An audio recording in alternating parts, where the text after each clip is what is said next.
Assalamualaikum warahmatullahi wabarakatuh. Alhamdulillah, syukur la haula wa la quwwata illa billah. Asyhadu an la ilaha wahdahu la syarikalah wa asyhadu anna Muhammadan abduhu wa rasuluh.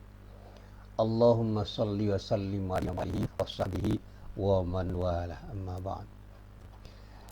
Para jamaah yang dirahmati Allah, alhamdulillah hari ini kita bisa bertemu lagi dalam kesempatan yang baik ini. Mudah-mudahan kita bisa menggunakan waktu kita dengan sebaik-baiknya, dan apa yang kita kerjakan, kita lakukan pada hari ini benar-benar menjadi sesuatu yang mendapatkan ridho dari Allah Subhanahu wa ta'ala. Para jamaah yang dirahmati Allah, kemarin saya sudah mengisi tentang sesuatu yang memang tidak mudah untuk saya jelaskan, yaitu tentang apa dan siapa tentang bid'ah. Jadi menjelaskan bid'ah itu adalah sesuatu yang tidak mudah, karena pertama memahaminya itu satu hal, dan memahamkan kepada orang lain itu adalah satu hal yang lain yang saya rasakan jauh lebih sulit daripada sekedar memahaminya. Dan bukan tidak mungkin apa yang saya jelaskan itu tidak difahami atau bahkan disalahpahami, sehingga setelah saya menjelaskan memang ada komentar-komentar yang tidak semuanya positif, ada yang sedikit negatif, tetapi semuanya itu saya anggap sebagai sesuatu yang wajar. Dan kritik-kritik tajam dari orang yang saya kenal dan tidak saya kenal itu saya coba untuk saya terima dengan lapang dada, dan mudah-mudahan ini menjadi sesuatu yang berharga untuk kita semua. Para jamaah yang dirahmati Allah, ada pertanyaan yang seringkali menggelitik bagi saya. Kenapa kita ini selalu diuji, selalu dicoba dengan berbagai macam ujian dan cobaan yang kadang-kadang berat sekali untuk kita jalani. Saya katakan, ya, berat atau tidaknya ujian itu bergantung pada kesiapan kita. Kalau kita siap untuk menerima segala macam ujian, ya semua terasa ringan. Jadi semua itu terletak pada sikap kita terhadap ujian yang kita alami dan kesiapan kita, baik kesiapan secara fisik maupun kesiapan secara mental spiritual. Dan kalau kita siap secara fisik maupun secara mental spiritual, dan bahkan dalam bahasa yang lain siap secara intelektual, dengan mudah kita lewati segala macam ujian itu. Memahami apa yang tengah diujikan oleh Allah pada diri kita itu satu hal, tapi menerima ujian itu dan kemudian menyikapi secara positif itu adalah hal yang lain yang kadang-kadang lebih berat. Kita mungkin pernah sakit, pernah tidak nyaman ketika bergaul dengan orang lain, karena interaksi kita dengan orang lain itu kan tidak selalu memuaskan diri kita dan bahkan memuaskan orang lain. Dan pada saatnya kita seringkali harus berbenah diri untuk menerima perlakuan orang lain, dan bahkan kita harus juga berbenah diri untuk bisa membuat orang lain itu nyaman dan menerima apa yang kita lakukan. Dan ini menyangkut kecerdasan kita, dan kecerdasan intelektual kita itu tidak cukup untuk kita pakai di dalam bergaul dengan orang lain. Diperlukan kecerdasan yang lain yang disebut kecerdasan sosial. Ya, orang berbicara tentang kecerdasan emosional, kecerdasan spiritual, saya menambahi saja ini, meskipun itu sebagai perluasannya saja, sekedar sebagai perluasan saja. Ada kecerdasan sosial. Kecerdasan sosial itu seringkali muncul pada diri orang ketika orang itu terlatih untuk berinteraksi dengan orang lain. Dan itu perluasan dari pemahaman saya terhadap apa yang saya baca tentang kecerdasan emosional dan kecerdasan spiritual, yang kita terjemahkan ketika kita berinteraksi dengan orang lain. Karena memahami orang lain itu satu hal, kemudian mencoba agar orang lain itu memahami diri kita itu adalah hal yang lain, yang kedua-duanya sangat penting, sehingga ketika kita itu bergaul dengan orang lain dan bisa saling memahami itu nyaman. Tetapi ketika terjadi kesalahpahaman, ya jangankan dengan orang yang jauh dengan diri kita, yang dekat dengan diri kita pun akan menimbulkan masalah. seorang suami yang tidak bisa saling memahami dengan istrinya itu bisa berakibat buruk. Bahkan terjadinya perceraian itu bisa terjadi sebagai akibat dari kesalahpahaman antara suami dan istri. Kesalahpahaman antara orang tua dan anak, antara guru dan murid, antara dosen dan mahasiswa itu juga bisa memunculkan sesuatu yang tidak nyaman. Apalagi ketika kita membangun persahabatan dengan banyak orang. Saya pribadi seringkali mengalami yang seperti itu, tetapi itu bagian dari cara Allah menurut saya untuk membuat kita semakin cerdas ketika bersikap terhadap siapapun dalam situasi apapun. Dan masuk situasi sekarang ini, di tengah situasi pandemik, di mana makhluk yang bernama COVID-19 itu dianggap masih ada, karena lebih banyak asumsi yang kemudian muncul, ya banyak orang yang resah, banyak orang yang gelisah, bahkan panik.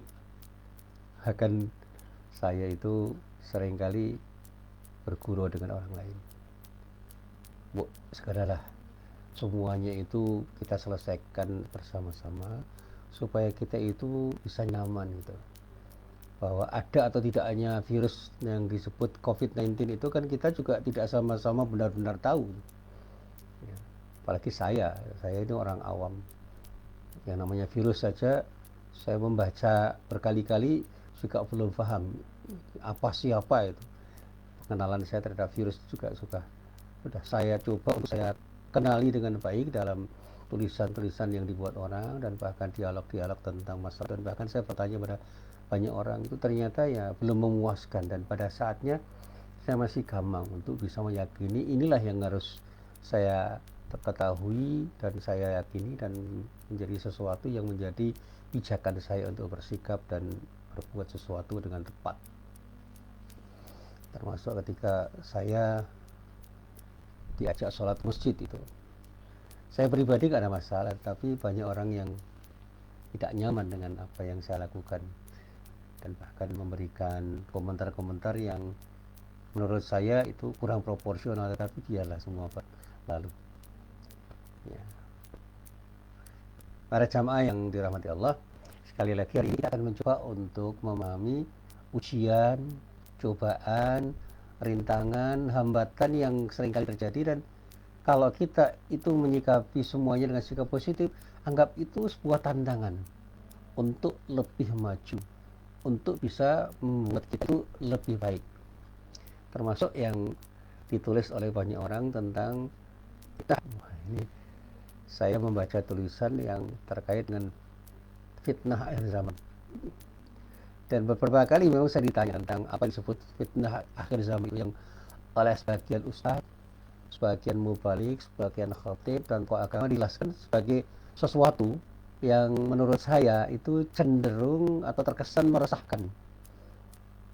Karena apa? Mereka, para ustadz, para mubalik, para khatib dan tokoh-tokoh agama itu kadang-kadang terkesan, sekali lagi terkesan menakut-nakuti masyarakat dengan kisah ke zaman, dengan berbagai macam ilustrasi yang menakutkan.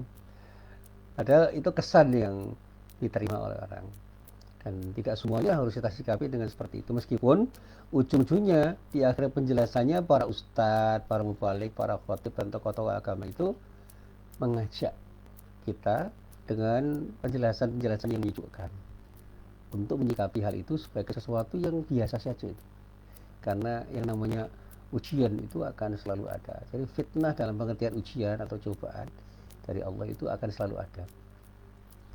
Nah, disinilah saya pahami para jamaah seringkali tidak bisa memahami isi ceramah para ustadz itu secara utuh, dan bukan tidak mungkin bisa merasa resah dan gelisah dengan pemaparan dari ceramah-ceramah itu. Tetapi bagi para jamaah yang bisa memahaminya secara utuh, justru penjelasan-penjelasan dari para ustadz itu akan semakin mencerahkan dirinya, dan bahkan membuat para jamaah merasa tenang dengan pemaparan yang dijelaskan oleh para ustadz, para mubalik, para khatib dan tokoh-tokoh agama itu, karena dia bisa memahaminya secara utuh. Substansinya mereka pahami, sehingga mereka justru mendapatkan pencerahan dari pemahaman-pemahaman yang diberikan oleh para ustadz itu. Nah, para jamaah yang dirahmati Allah, Sebenarnya ketika kita cermati gejala-gejala yang mengisyaratkan adanya fitnah akhir zaman yang dijelaskan oleh para ustadz itu, tidak seharusnya kita sebagai orang yang beriman merasa khawatir, merasa resah, merasa gelisah dan panik. Karena kita harus meyakini bahwa Allah itu akan selalu memberikan solusi atas persoalan yang kita hadapi, seberat apapun permasalahan itu, termasuk permasalahan COVID-19 ini. Saya dikatakan sebagai orang yang dablek karena saya merasa tidak ada sesuatu yang harus saya resahkan. Ya, bahwa COVID-19 itu bisa menyerang siapapun itu iya. Di rumah pun ketika kita mengunci diri ya tidak selamanya aman, karena kita tidak bisa steril dari semua orang yang berinteraksi dengan diri kita. Minimal istri saya, anak-anak saya, dan orang yang berinteraksi dengan saya itu kan tetap saja akan bertemu dengan saya, dan mereka juga tidak steril dari pertemuan dengan orang lain. Dan juga virus yang sangat kecil yang tidak terlihat dengan mata kepala itu juga bisa menyusup lewat mana saja dengan pola penularan yang bisa diduga oleh orang tetapi tidak bisa dipastikan. Di kasus-kasus yang merebak itu kan sesuatu yang bisa kita baca bahwa ternyata dimanapun dan kapanpun semua orang bisa terkena apa yang disebut dengan virus COVID-19 itu. Dan ketika saya mencoba untuk mencermati penjelasan dari pakar yang saya anggap lebih mengerti daripada diri saya, ternyata kekhawatiran yang berlebihan itu justru membuat kita rentan untuk terinfeksi virus itu dan kemudian lemah sebagai akibat dari serangan virus itu, dan pada saatnya imunitas kita menjadi semakin rendah sehingga ketika kita terinfeksi atau terkena virus itu justru kita akan jadi semakin lemah sebagai akibat dari sikap kita yang tidak tepat. Jadi semuanya itu harus kita hadapi dengan tenang. Karena apa? Ada Allah yang selalu akan hadir pada diri kita. Mari kita hadirkan Allah dengan zikir kita, sehingga kehadiran kita di hadapan Allah itu membuat kita selamanya iman. Kalau kita bicara kematian, ya jangankan kena virus, kenapa aja bisa mati kok. Ajal itu kalau sudah ditetapkan oleh Allah kan nggak bisa kita tunda. Kita percepat nggak bisa, kita tunda nggak bisa. Karena itu takdir dari Allah, dan kita harus yakin kapanpun, dimanapun, dengan cara apapun kita itu akan bisa mati. Itu aja yang membuat kita tenang. Dan itu yang selalu saya sampaikan kepada para jamaah, dan saya yakinkan kepada diri saya, biarlah kematian itu menunggu diri kita dan akan menjemput diri kita di saat yang kita sendiri tidak pernah tahu dengan cara apa Allah mencabut nyawa kita. Tapi yang penting sekarang ini kita harus berani hidup untuk mempersiapkan kematian kita, dan kita tidak usah takut mati. Kalau orang itu takut mati, nggak usah hidup, karena pada akhirnya orang akan mati. Kalau mau takut mati, ya nggak usah hidup. Kalau nggak berani hidup, ya sudah mati saja. Ini kata para kiai yang seringkali saya cerna. Sederhana tapi penuh dengan hikmah. Ada ibrah di situ. Baik, kita teruskan. Kita harus ingat bahwa di akhir zaman, ya, akhir zaman itu kapan kita juga tidak tahu. Kita anggap saja sekarang ini akhir zaman lah gitu. Bahwa di akhir zaman itu digambarkan oleh para ulama merupakan masa yang penuh dengan fitnah, dengan cobaan, dengan ujian yang mungkin sangat berat, sebagaimana yang tersebut misalnya di dalam hadis Nabi Muhammad SAW yang bisa kita lacak dan kita baca, kita cermati. Kebetulan beberapa hari ini saya mencoba mencermati beberapa hadis Nabi yang saya coba untuk saya telaah dengan telaah yang lebih serius. Dan bahkan dalam bacaan saya terhadap ayat-ayat Al-Quran, dari waktu ke waktu itu saya punya pemahaman yang sedikit banyak berbeda dengan pemahaman saya dulu sewaktu saya membaca dengan serampangan. Kalau kita mati, wah, luar biasa. Bahkan yang disebut sebagai ayat-ayat yang pendek, yang seringkali kita baca misalnya surat Al-Asr, surat Kautsar, itu kita baca dengan cermat, di dalamnya banyak pelajaran yang saya kita.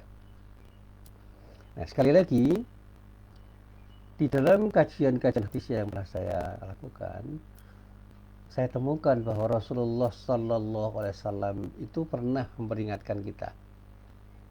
Ada sebuah hadis yang diriwayatkan oleh beberapa ulama hadis yang semua berasal dari Abdullah bin Umar radhiyallahu anhu.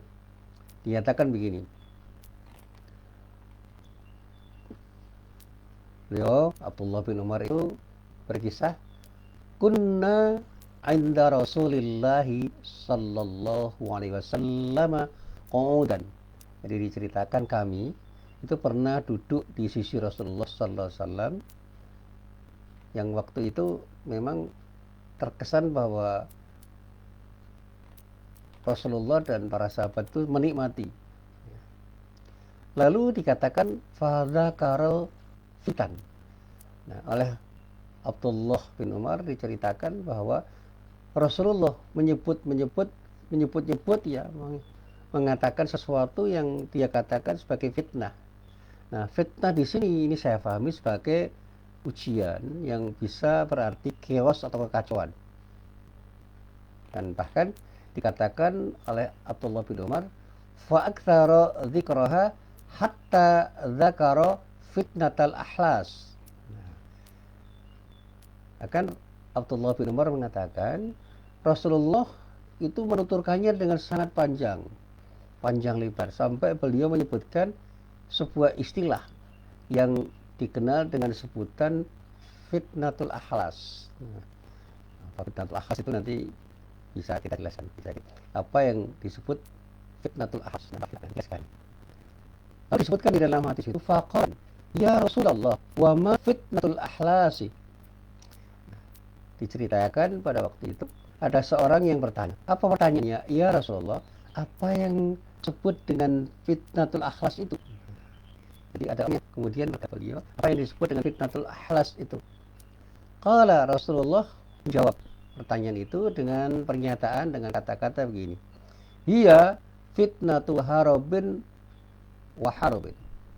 Jadi ada penjelasan yang dikatakan oleh Rasulullah, hiya, maksudnya fitnatul akhlas itu adalah fitnatu harobin wa harab. Beliau menyatakan bahwa yang dimaksud dengan fitnatul akhlas itu adalah fitnah pelarian dan fitnah peperangan. Jadi fitnah pelarian dan fitnah peperangan. Nah, apa itu nanti kita jelaskan kalau kita mau mencari tahu tentang itu. Kita lanjutkan dulu hadisnya. Lalu dikatakan oleh Rasulullah menurut Abdullah bin Umar, "Tsumma fitnatus sarra." Dikatakan ada fitnah yang disebut fitnatus sarra, yang kemudian dijelaskan dakhaluha min tahti qadamai rajulin min ahli baiti yaz'umu annahu minni wa laysa minni innama wali yal muttaqun.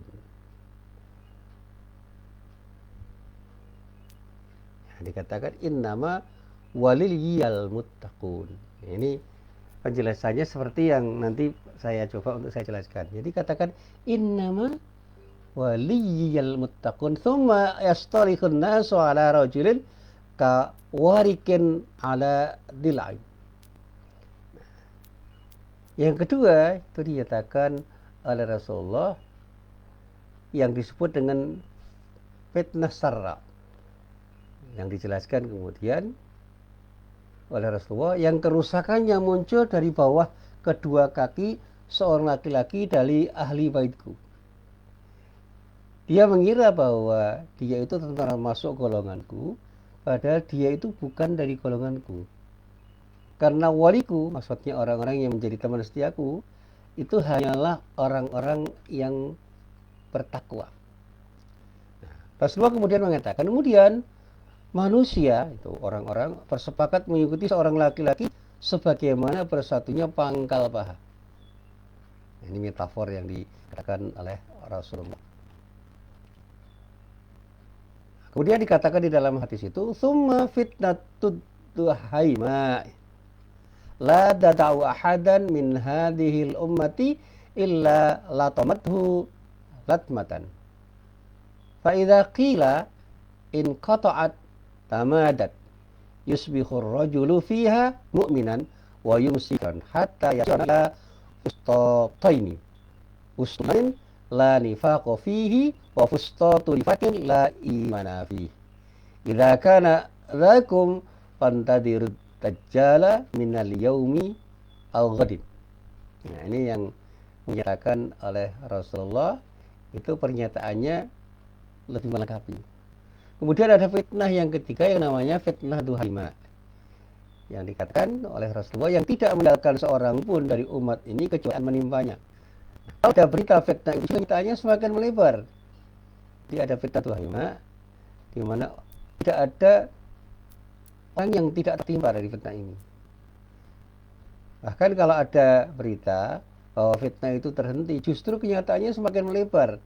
Yang saat ini seseorang pada pagi harinya dalam keadaan mukmin, kemudian sore harinya berada dalam keadaan kafir, sehingga orang-orang itu berakhir dengan dua golongan. Jadi manusia pada waktu itu terkelompok di dua golongan, yaitu golongan orang yang beriman yang sama sekali tidak menyimpan kemunafikan, golongan orang-orang munafik yang sama sekali tidak mempunyai keimanan.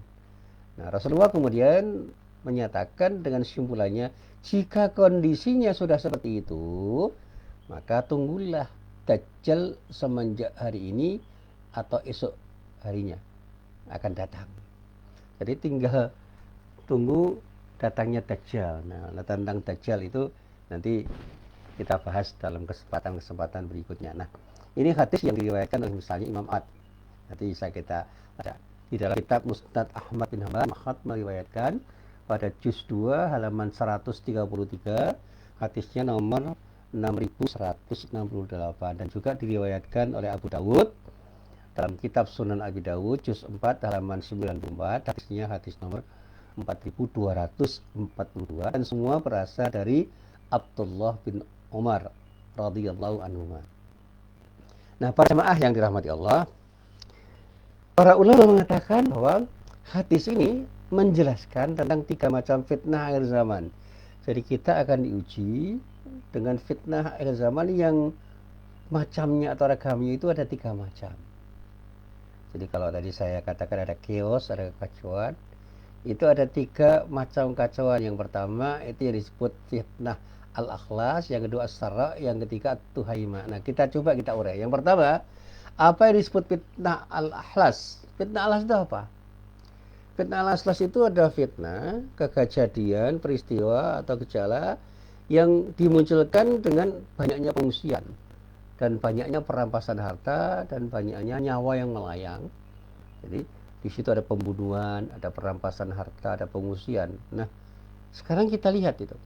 Ada enggak pengungsian yang masif? Kasus Rohingya misalnya. Kasus Rohingya itu kan kasus di Myanmar yang sebenarnya sampai sekarang masih terjadi. Kemudian kasus pembunuhan, perampasan harta itu terjadi di mana-mana. Nah, kebencian etnis atau juga yang disebut sebagai kebencian etnis yang bermuatan agama itu bisa terjadi.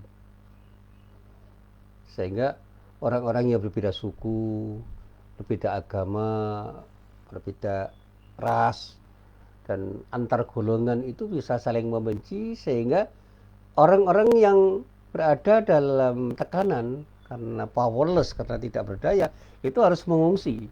Dan ketika punya harta, itu harta mereka juga terampas oleh orang-orang yang powerful, yang sangat kuat. Dan bisa jadi nyawa itu melayang, pembunuhan itu terjadi. Kalau ada orang yang mengatakan ada pembunuhan massal, ya, istilahnya macam-macam itu. Ada pembunuhan massal, itu ya istilahnya nggak usah kita bahas ya. Itu bisa terjadi sebagai akibat dari kezaliman yang dilakukan oleh orang-orang kuat terhadap orang-orang lemah.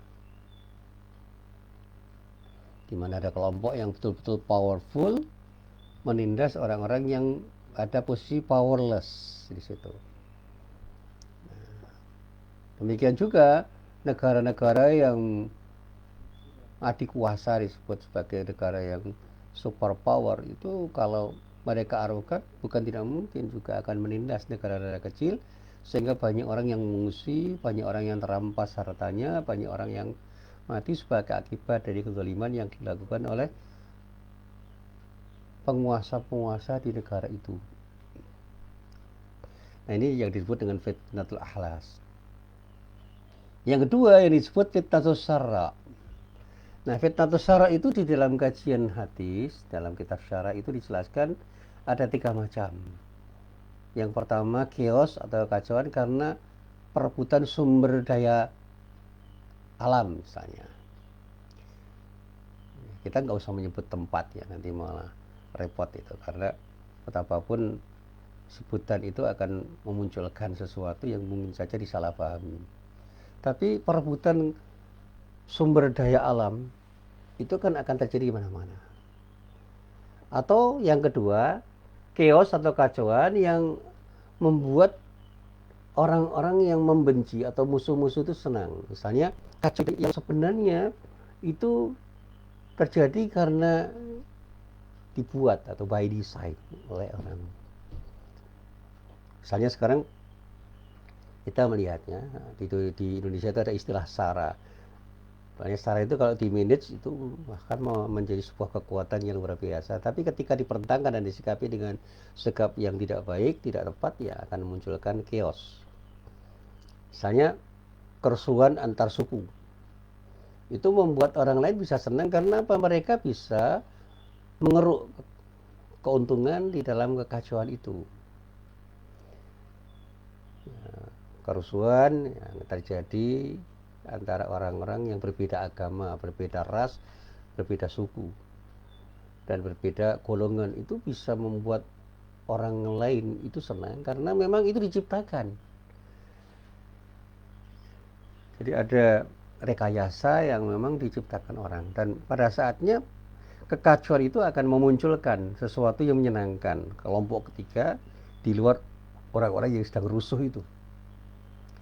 Nah, lalu yang ketiga, fitnatus syara itu bisa berarti kekacauan atau chaos yang terjadi karena kebencian dan karena sakit hati. Ini bisa terjadi bukan karena tindakan perseorangan, bisa terjadi karena komunitas-komunitas tertentu yang melakukan sesuatu yang kemudian membangun kebencian dan sakit hati kelompok atau komunitas lain. Dan kalau diluaskan itu bisa terjadi antar bangsa. Jadi kebencian dan sakit hati antar bangsa. Jadi sekarang misalnya kebencian etnis itu dimunculkan ya misalnya. Sehingga orang bisa sakit hati sebagai akibat dari kebencian-kebencian yang dimunculkan.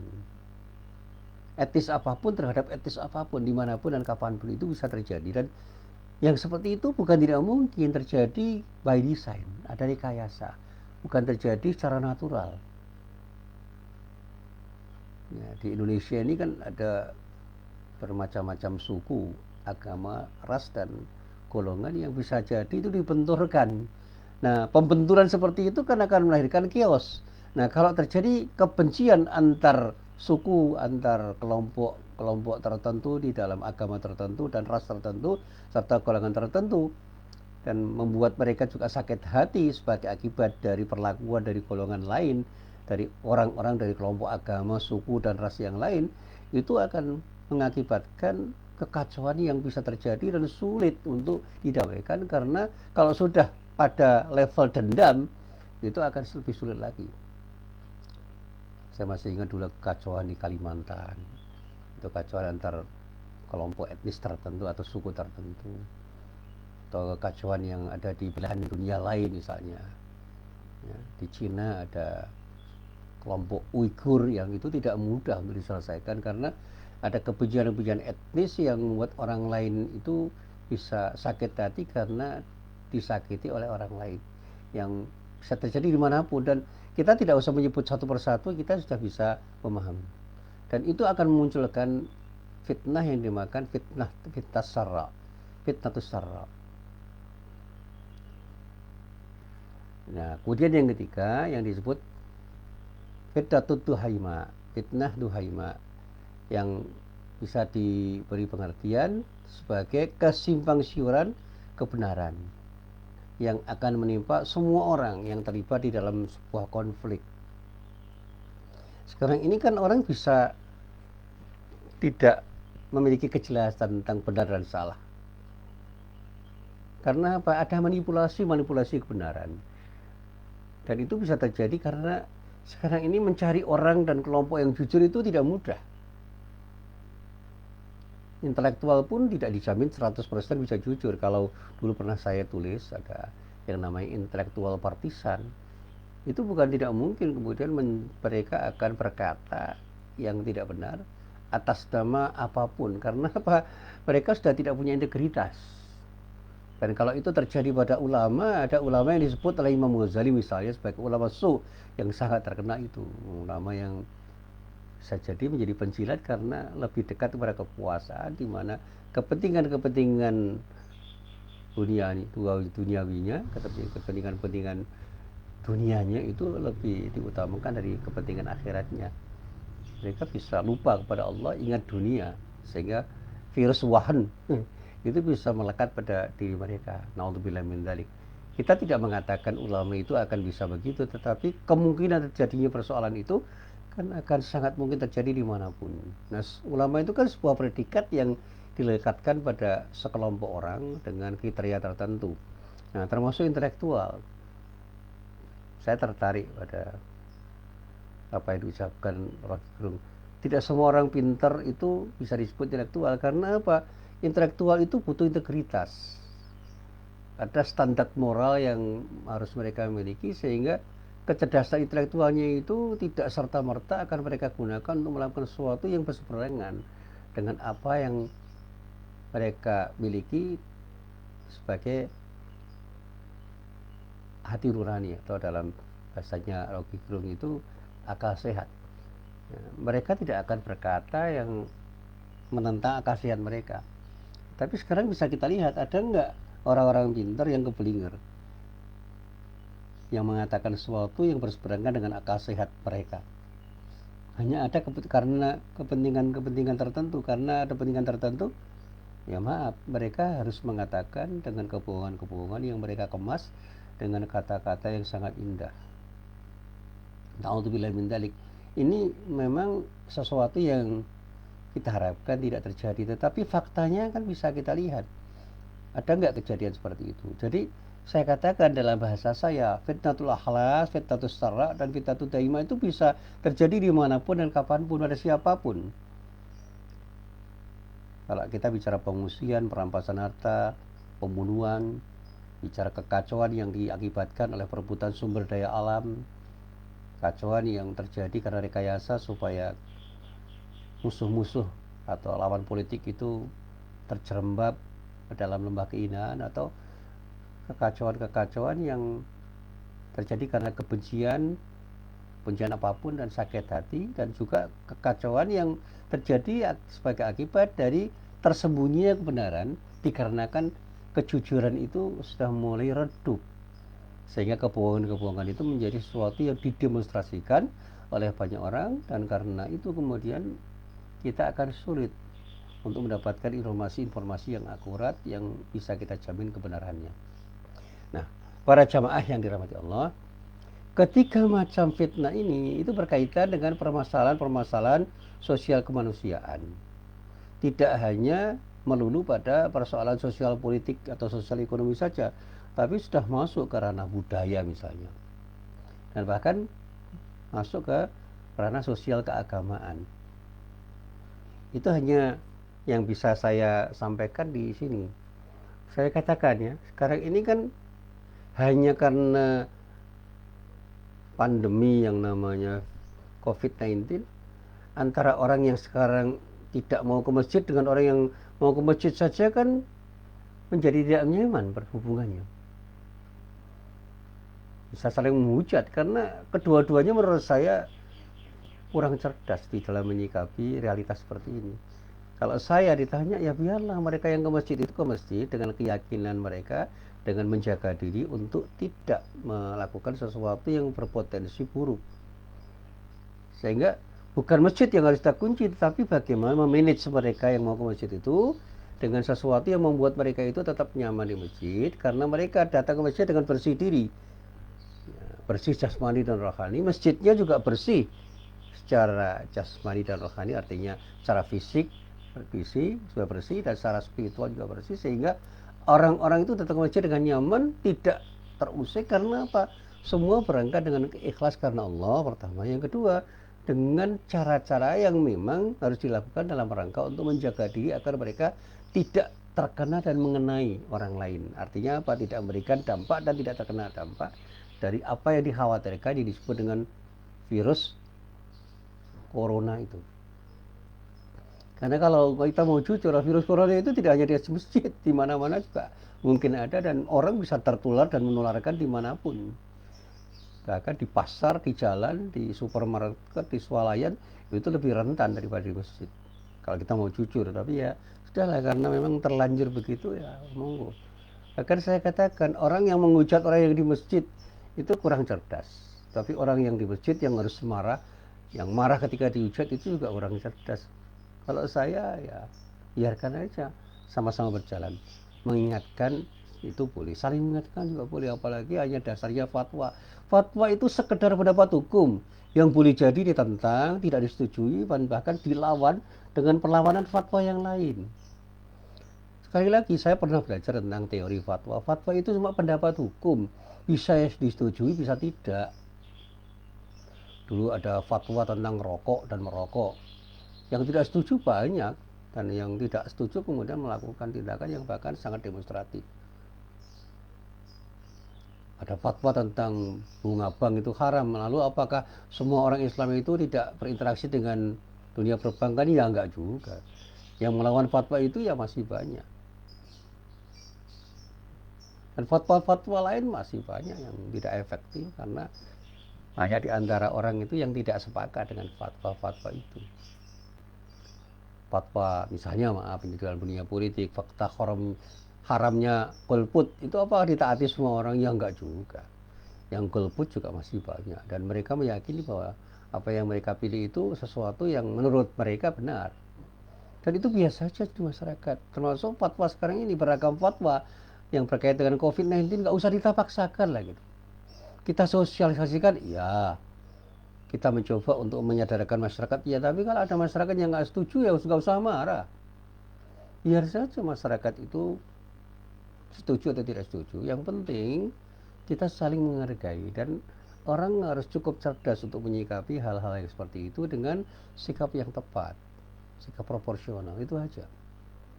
Lagi sekarang masa itikaf, apa masjid harus dikunci? Ya menurut saya nggak juga. Orang itikaf di masjid 1-2 orang, ya nggak usah berkumpul juga bisa. Ada itikaf mulai jam 10 bisa, jam 11 bisa, jam 1 bisa, jam 2 bisa, jam 3 juga bisa, dan jam-jam yang lain juga bisa misalnya. Dan ketika menjelang sahur masih ada orang itikaf, itu bisa jadi yang itikaf cuma 1-2 orang di masjid yang sangat besar. Itu tidak berkumpul, di situ ada social distancing yang sangat bagus. Physical distancingnya kan sangat bagus tuh. Satu masjid besar cuma 2 orang. Sementara di kerumunan di pasar itu berkerumun banyak orang. Ada orang itikaf ribut, sementara ketika ada orang di pasar berkerumun nggak ribut. Argumennya ya karena di pasar mereka sangat butuh. Emangnya kebutuhan primer itu hanya di pasar? Enggak. Bagi orang yang secara spiritual itu butuh ke masjid, itu lebih dikatakan primer daripada orang yang hanya butuh makan. Seolah-olah kebutuhan primer itu hanya terkait dengan perut. Enggak. Ada hal yang sifatnya lebih spiritual itu banyak dibutuhkan oleh orang dan lebih nyaman mereka itu mendapatkan asupan-asupan gizi spiritual dibandingkan gizi-gizi yang bersifat fisik. Itu yang harus kita pahami. Orang bisa berpuasa tidak makan seharian tetapi nyaman, tentram, damai karena bisa berzikir di masjid. Tapi ada orang yang tidak pernah ke masjid merasa nyaman karena apa? Hidupnya diisi dengan makan dan pesanan-pesanan di dunia. Ya biar aja itu mereka mengalir, natural aja. Nah, ini kalau saya katakan bukan untuk apa-apa. Ini untuk membuat kita semakin bisa saling bertoleransi agar semuanya itu jadi nyaman. Jadi sekali lagi, ketika macam fitnatul akhlas, fitnatul sarra, dan fitnatul daimah itu bisa terjadi kapanpun, dimanapun, dan untuk siapapun. Nah, para jamaah yang dirahmati Allah, dari sini kita bisa mengambil pelajaran yang penting bahwa sumber fitnah itu dari manusia itu sendiri kok. Kekacauan, konflik yang terkait dengan masalah duniawi itu yang menciptakan siapa? Ya manusia itu sendiri. Karena apa? Mereka tidak cukup cerdas untuk berinteraksi antara mereka. Yang sekalipun misalnya dibungkus dengan bahasa agama, hal itu tidak menafikan bahwa sumbernya adalah masalah duniawi. Sehingga agama itu hanya menjadi alat untuk membenarkan sesuatu yang sebenarnya tidak seharusnya begitu. Sekarang kan agama dibawa-bawa untuk kepentingan-kepentingan duniawi, ya termasuk kepentingan politik, kepentingan ekonomi. Atas nama agama mereka mengatakan ini dan itu. Padahal tidak seharusnya begitu. Bisa jadi agama itu akan menjadi sesuatu yang tidak pas dibawa oleh orang karena apa? Dipakai untuk membenarkan sesuatu yang sebenarnya tidak benar dengan argumen-argumen yang dibuat-buat. Nah, sekarang begitu ada kasus COVID-19, semua orang berbicara atas nama agama dan belum tentu benar, meskipun juga belum tentu salah. Sehingga semua atas nama agama mengatakan ini dan itu yang tidak sama dengan apa yang dikatakan, itu dianggap sebagai kelompok yang salah dan kemudian dihujat. Itu sikap yang tidak cerdas, ya. Kalau bahasanya Rocky Gerung kan itu sikap yang dinyatakan sebagai sikap dungu. Kedunguan itu bisa terjadi pada siapa dimanapun. Saya tidak ingin mengatakan dungu dan tidak dungu, tapi saya katakan kurang cerdas. Umat itu harus dilatih menjadi umat yang cerdas, menyikapi realitas itu dengan sikap yang bijak, dan itulah yang semestinya ada di kalangan umat Islam. Apalagi kalau kita bicara akhlak.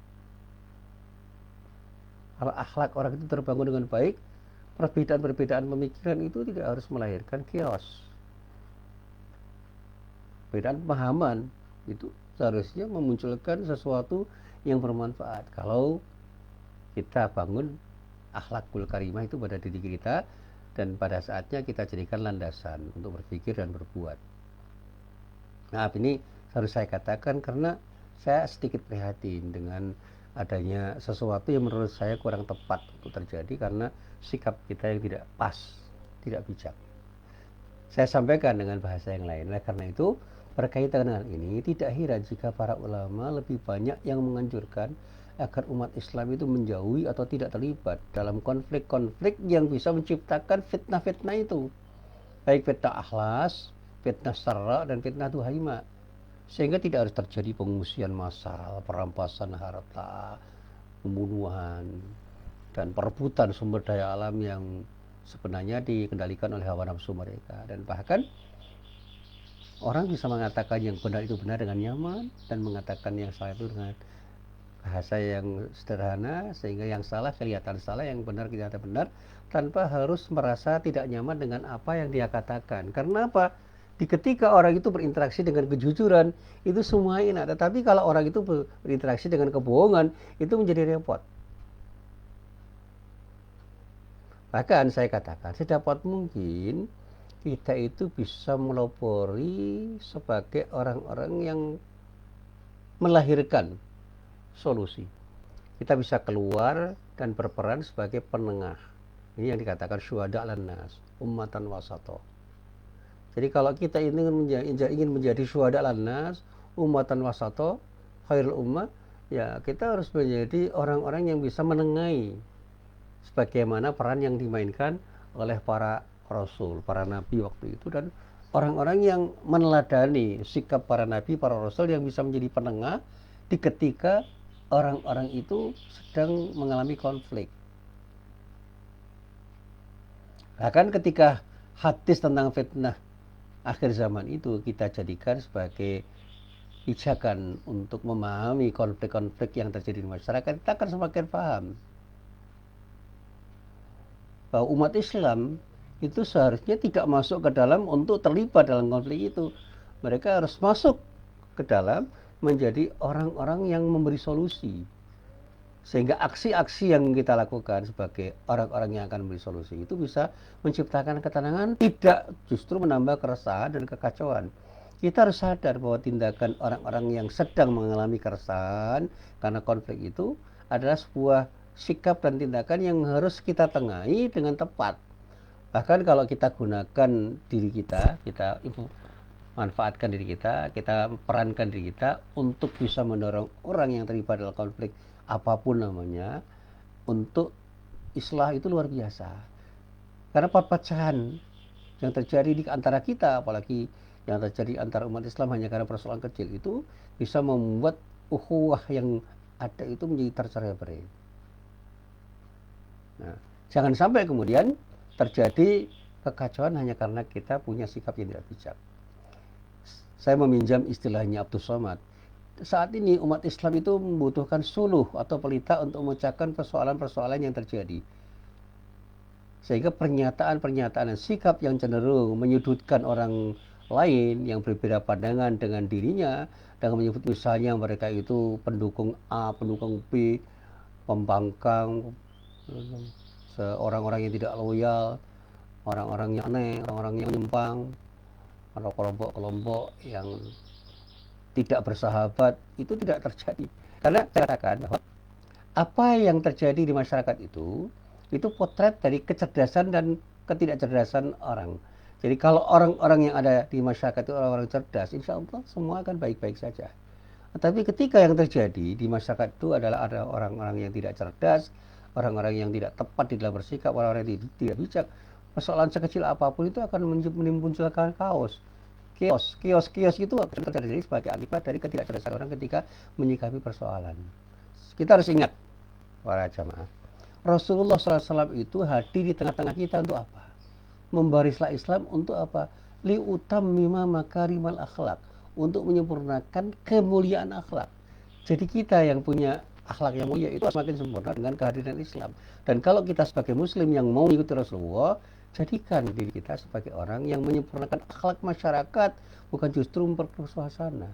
Kita menjadi rahmatan lil alamin.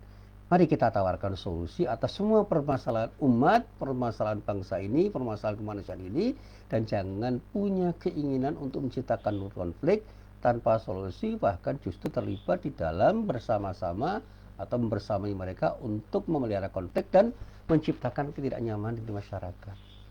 Sehingga fitnah akhir zaman itu bisa selesai atau tidak, itu akan bergantung pada kecerdasan kita untuk menyikapi realitas kehidupan yang ada di seputar kita.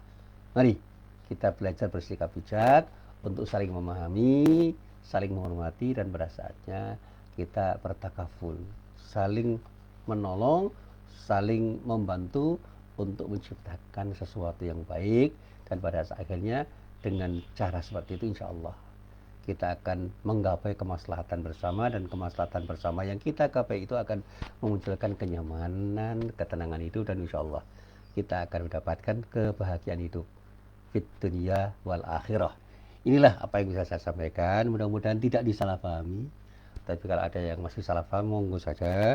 Kalau ada yang mau mengkritik, silakan saja. Ini sesuatu yang saya coba untuk saya renungkan, harus saya katakan, dan harus saya nyatakan apa adanya kepada para jamaah. Mudah-mudahan ini menjadi sesuatu yang bermanfaat untuk para jamaah. Billahi taufiq wal hidayah. Assalamualaikum warahmatullahi wabarakatuh.